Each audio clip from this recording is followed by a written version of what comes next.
Татар тарихында әлегә кадәр тиешенчә өйрәнелмәгән һәм бәяләнмәгән шәхесләр күп. Шуларның берсе күренекле дин галиме, фәлсәфәче, реформатор Габделнасир Ибраһим улы Курсави.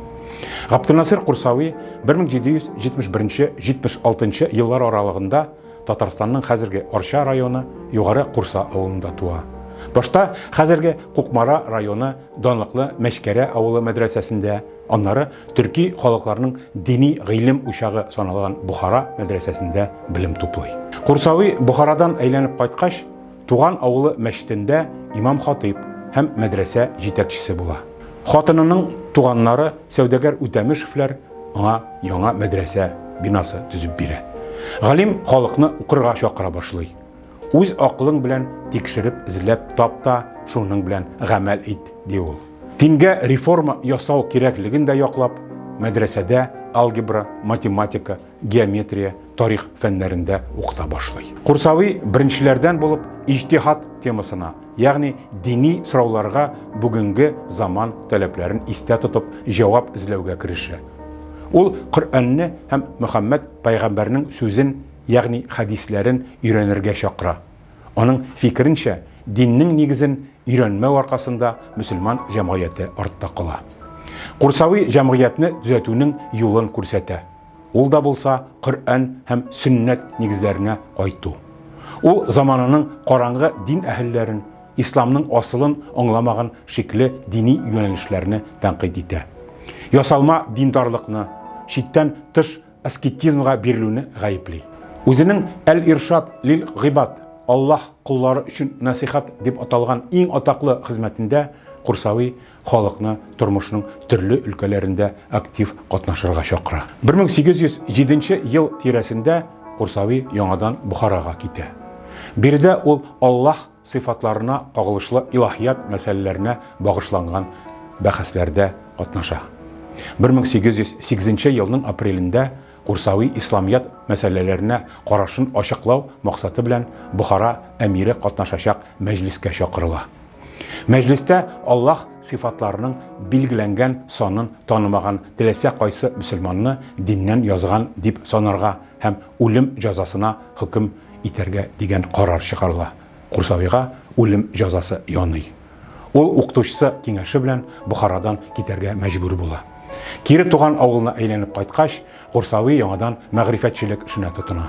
Ләкин шул елларда Оренбург мөфтиятының дин әһелләреннән махсус имтихан бирдертү таләбе, шул исәптән рус телен белү-белмәвен тикшерү Курсавида ризасызлык тудыра. Моның белән килешмәве һәм дини реформаторлыгы сәбәпле ул шактый гаепләүләргә дучар ителә. Шулардан туеп, Курсави 1812 елда хаҗга китә. Шул сәфәр вакытында август айында Истанбул шәһәрендә вафат була. Кабре Үскүдәр зиратында. Үзеннән соң гарәп телендә 10 дини хезмәт калдыра. Заманасы өчен Курсави фикерләре шактый либерал була. Юкка гына аның хезмәтләре алга таба татар модернизмының нигезен тәшкил итмәгән. Курсавиның дини реформаларын Шиһабеддин Мәрҗани, Хөсәйн Фәйисханов һәм башкалар дәвам иттерәчәк. Хәтта 20-нче йөз башында Курсавиның идеяләре Габдулла Буби, Муса Бигиев, Зия Камали кебек татар исламият галимнәренең хезмәтләренә йогынты ясый. Бөек дин галиме Габделнасир Курсави исемен Татарстан галимнәре, дин әһелләре һәм якташлары бүген дә онытмый.